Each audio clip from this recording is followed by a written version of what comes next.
Hello guys, তোমরা সবাই কেমন আছো? কালকে রাত্রে অতিরিক্ত গরমের জন্য ঘুমটা ঠিকঠাক হয়নি। আজকে বাবুর ছুটি, বাট মিস্টার তো অফিস যাবে, উঠতেই হলো। যে বিশেষ কিছু রান্না করব না, উচ্ছে আর কুমড়ো ভাজবো আর পাবদা মাছ করছি। রান্না করে বাবুর বই আছে, বইগুলো কভার দিতে হবে। এদিকে আমি রান্নাটা বসিয়ে দিয়েছি, তার মধ্যে ঠাকুরঘরটা গিয়ে একবার মুছে আসবো। এদিকে রান্নাও আমার হয়ে গেছে, মিস্টার খেয়ে অফিস যাচ্ছে, চলে গেছে। বাবুর বইগুলো কভার দিয়ে দিচ্ছি, অনেক দিন হয়ে গেছে দেওয়া হয়নি সময়ের জন্য।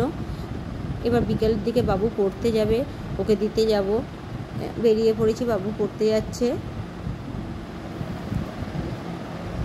আজকে রামনবমী, তাই চারিদিকে বজরংবলীর পুজো হচ্ছে।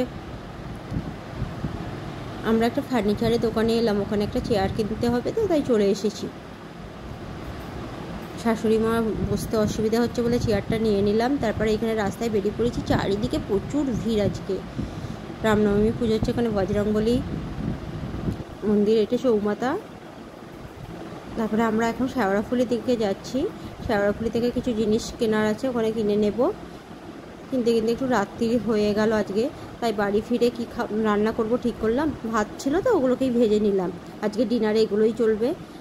আজকের মতো ব্লগ এখানেই শেষ। Tata, bye bye, good night. আবার দেখা হবে কালকে। তো